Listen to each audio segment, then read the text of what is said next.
So hello guys, welcome back to my YouTube channel. Guys, आज का video काफ़ी important होने वाला है क्योंकि आज हम बात करने वाले हैं रेलवे एग्जाम भर्ती परीक्षा 2025 के लिए पूछे जाने वाले कुछ ऐसे महत्वपूर्ण प्रश्नों की जो बार बार परीक्षा में पूछे जाते हैं। साथियों, ये सभी क्वेश्चन आपकी आगामी परीक्षा आरआरबी, एनटीपीसी, आरपीएफ कांस्टेबल और ग्रुप डी के लिए अति महत्वपूर्ण होंगे। साथियों, अभी तक हमने 5 क्लासें कंप्लीट कर ली हैं और ये हमारी 6वीं क्लास है। यदि आपने नहीं देखी है तो वीडियो के डिस्क्रिप्शन में जाकर या वीडियो की प्लेलिस्ट में जाकर आप देख सकते हैं। चलिए तो हम स्टार्ट करते हैं। हमारा पहला क्वेश्चन है, माइटोकॉन्ड्रिया किस में अनुपस्थित होता है? आपको बताना है कि माइटोकॉन्ड्रिया किस में अनुपस्थित होता है। तो माइटोकॉन्ड्रिया जो जीवाणु में अनुपस्थित होता है, किसमें? जीवाणु में अनुपस्थित होता है। तो इसका राइट आंसर ऑप्शन सी होगा।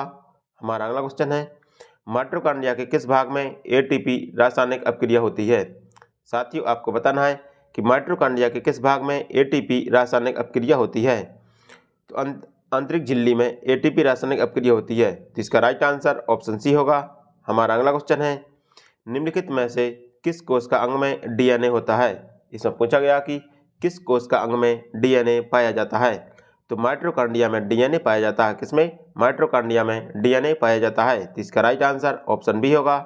हमारा अगला क्वेश्चन है, कोशिका में राइबोसोम की अनुपस्थिति में कौन सा कार्य नहीं होगा? इसमें पूछा गया साथियों कि कोशिका में राइबोसोम की अनुपस्थिति में कौन सा कार्य नहीं होगा। तो राइबोसोम की अनुपस्थिति में प्रोटीन संश्लेषण का कार्य नहीं होगा। क्या? प्रोटीन संश्लेषण का कार्य नहीं होगा। तो इसका राइट आंसर ऑप्शन सी होगा। हमारा अगला क्वेश्चन है, कोशिका में प्रोटीन संश्लेषण कहाँ होता है? साथियों, इसमें पूछा गया कि कोशिका में प्रोटीन संश्लेषण कहाँ पर होता है। तो कोशिका में प्रोटीन संश्लेषण राइबोसोम में होता है। कहाँ पर? राइबोसोम में होता है। तो इसका राइट आंसर ऑप्शन बी होगा। साथियों, यहाँ पर ऑप्शन बी है, ऑप्शन गलत हो गए हैं। राइबोसोम में प्रोटीन संश्लेषण होता है। हमारा अगला क्वेश्चन है, प्रोटीन निर्माण का सक्रिय स्थल है। इसमें पूछा गया कि प्रोटीन निर्माण का सक्रिय स्थल कौन सा है। तो प्रोटीन निर्माण का सक्रिय स्थल राइबोसोम है। क्या? राइबोसोम प्रोटीन निर्माण का एक सक्रिय स्थल है। तो इसका राइट आंसर ऑप्शन बी होगा। हमारा अगला क्वेश्चन है, कोशिका श्वसन का सक्रिय स्थल है। इसमें पूछा गया कि कोशिका श्वसन का सक्रिय स्थल कौन सा है।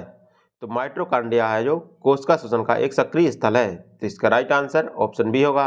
हमारा अगला क्वेश्चन है, अवर्णीय लवक मुख्यतः पाए जाते हैं।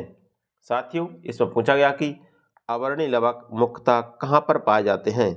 साथियों, अवर्णीय लवक होते हैं जो जड़ों की कोशिकाओं में पाए जाते हैं। कहाँ पर? जड़ों की कोशिकाओं में पाए जाते हैं। तो इसका राइट आंसर ऑप्शन ए होगा। हमारा अगला क्वेश्चन है, फूलों और बीजों को विभिन्न प्रकार के आकर्षक रंग प्रदान करता है। इसमें पूछा गया कि फूलों और बीजों को आकर्षण रंग कौन प्रदान करता है या किसके द्वारा आकर्षक रंग प्रदान किए जाते हैं। तो क्रोमोप्लास्ट के द्वारा फूलों को रंग प्रदान किए जाते हैं। किसके द्वारा? क्रोमोप्लास्ट के द्वारा फूलों को रंग प्रदान किए जाते हैं। तो इसका राइट आंसर ऑप्शन बी होगा। हमारा अगला क्वेश्चन है, पत्तियों को हरा रंग प्रदान करता है। इसमें पूछा गया कि पत्तियों को हरा रंग कौन प्रदान करता है। तो क्लोरोप्लास्ट पत्तियों को हरा रंग प्रदान करता है। तो इसका राइट आंसर ऑप्शन बी होगा। हमारा अगला क्वेश्चन है, कोशिका की आत्महत्या की थैली कहलाता है। इसमें पूछा गया कि कोशिका की आत्महत्या की थैली किसे कहा जाता है। तो कोशिका की आत्महत्या की थैली लाइसोसोम को कहते हैं। किसको? लाइसोसोम को कोशिका की आत्महत्या की थैली कहते हैं। तो इसका राइट आंसर ऑप्शन ए होगा। हमारा अगला क्वेश्चन है, 80% से अधिक सेल कोशिका में पाए जाने वाला पदार्थ है। इससे पूछा गया कि 80% से अधिक कोशिका में पाए जाने वाला पदार्थ कौन सा है। तो साथियों, कोशिका में 80% से अधिक जल पाया जाता है। क्या? जल पाया जाता है। तो इसका राइट आंसर ऑप्शन डी होगा। हमारा अगला क्वेश्चन है, गॉल्जिकाएं का प्रमुख कार्य है। इसमें पूछा गया कि गॉल्जिकाएं का प्रमुख कार्य कौन सा है। तो गॉल्जिकाओं का प्रमुख कार्य स्रावित है। क्या? स्रावित करना, मतलब स्रावित है। तो इसका राइट आंसर ऑप्शन डी होगा। हमारा अगला क्वेश्चन है, कोशिका का रसोई घर किसे कहा जाता है। इसमें पूछा गया कि कोशिका का रसोई घर किसे कहा जाता है। तो क्लोरोप्लास्ट को कोशिका का रसोई घर कहते हैं। किसको? क्लोरोप्लास्ट को कोशिका का रसोई घर कहते हैं। तो इसका राइट आंसर ऑप्शन डी होगा। हमारा अगला क्वेश्चन है, कौन सा अंगक प्रायः जंतु कोशिकाओं में उपस्थित नहीं होता। इसमें पूछा गया कि कौन सा अंगक प्रायः जंतु कोशिकाओं में उपस्थित नहीं होता है। तो जंतु कोशिकाओं में लवक उपस्थित नहीं होते। क्या? लवक जंतु कोशिकाओं में उपस्थित नहीं होते हैं। तो इसका राइट आंसर ऑप्शन ए होगा। हमारा अगला क्वेश्चन है, लाइसोसोम कार्य करते हैं। इसमें पूछा गया कि लाइसोसोम किस प्रकार कार्य करते हैं। तो लाइसोसोम अंतः कोशिकाओं में पाचन का कार्य करती है। क्या? अंतःकोश की पाचन में कार्य करती हैं। तो इसका राइट आंसर ऑप्शन सी होगा। हमारा अगला क्वेश्चन है, डीएनए में द्वि हेलिक्स प्रारूप को पहली बार किसने प्रस्तावित किया था? साथ ही इसमें पूछा गया कि डीएनए में द्वि हेलिक्स प्रारूप को पहली बार किसके द्वारा प्रस्तावित किया गया था? तो डीएनए में द्वि हेलिक्स प्रारूप को पहली बार वाटसन एवं क्रिक के द्वारा प्रस्तावित किया गया था। किसके द्वारा? वाटसन एवं क्रिक के द्वारा प्रस्तावित किया गया था। तो इसका राइट आंसर ऑप्शन ए होगा। हमारा अगला क्वेश्चन है, न्यूक्लियस की खोज सर्वप्रथम किसने की थी? साथियों इसमें पूछा गया कि न्यूक्लियस की सर्वप्रथम खोज किसके द्वारा की गई थी? तो न्यूक्लियस की सर्वप्रथम खोज ब्राउन के द्वारा की गई थी। किसके द्वारा? ब्राउन ने सर्वप्रथम न्यूक्लियस की खोज की थी। इसका राइट आंसर ऑप्शन डी होगा। हमारा अगला क्वेश्चन है, कोशिका की क्रियात्मक गतिविधि नियंत्रित होती है। इसमें पूछा गया कि कोशिका की क्रियात्मक गतिविधियां नियंत्रित किसके द्वारा होती हैं?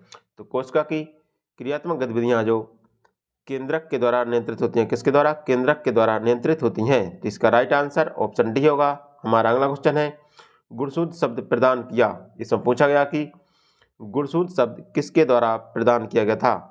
तो गुणसूत्र शब्द बाल्डेयर के द्वारा प्रदान किया गया था। किसके द्वारा? बाल्डेयर के द्वारा गुणसूत्र शब्द प्रदान किया गया था। तो इसका राइट आंसर ऑप्शन बी होगा। हमारा अगला क्वेश्चन है, अंतःप्राद्रव्य जालिकाओं की खोज की थी। इसमें पूछा गया कि अंतःप्राद्रव्य जालिकाओं की खोज किसके द्वारा की गई थी? तो पोर्टर के द्वारा अंतःप्राद्रव्य जालिकाओं की खोज की गई थी। तो इसका राइट आंसर ऑप्शन बी होगा। हमारा अगला क्वेश्चन है, निम्नलिखित कोशिका अंगकों में कौन सा एक अर्धपारगम है? साथियों इसमें पूछा गया कि कौन सा कोशिका अंग एक अर्धपारगम है? तो कोशिका झिल्ली है जो एक अर्धपारगम झिल्ली है। तो इसका राइट आंसर ऑप्शन ए होगा। हमारा अगला क्वेश्चन है, न्यूक्लियस के बाहर डीएनए कहाँ मिलता है? इसमें पूछा गया कि न्यूक्लियस के बाहर डीएनए कहाँ मिलता है? तो साथियों कोशिका न्यूक्लियस के बाहर डीएनए जो माइटोकॉन्ड्रिया में मिलता है। कहाँ पर? माइटोकॉन्ड्रिया में मिलता है। तो इसका राइट आंसर ऑप्शन सी होगा। हमारा अगला क्वेश्चन है, निम्नलिखित में से किस कोशिका अंग से लाइसोसोम बनता है? इसमें पूछा गया कि किस कोशिका अंग से लाइसोसोम बनता है? तो गोल्जिकाओं के द्वारा लाइसोसोम बनता है। कहाँ पर? गोल्जिकाओं के द्वारा लाइसोसोम बनता है। तो इसका राइट आंसर ऑप्शन सी होगा। हमारा अगला क्वेश्चन है, कोश की प्रक्रियाओं के लिए ऊर्जा मुद्रा निम्नलिखित में से किसे कहते हैं? साथियों इसमें पूछा गया कि कोश की प्रक्रियाओं के लिए ऊर्जा मुद्रा किसे कहते हैं? तो कोश की प्रक्रियाओं के लिए ऊर्जा मुद्रा एटीपी को कहते हैं। किसको? एटीपी को कहते हैं। तो इसका राइट आंसर ऑप्शन बी होगा।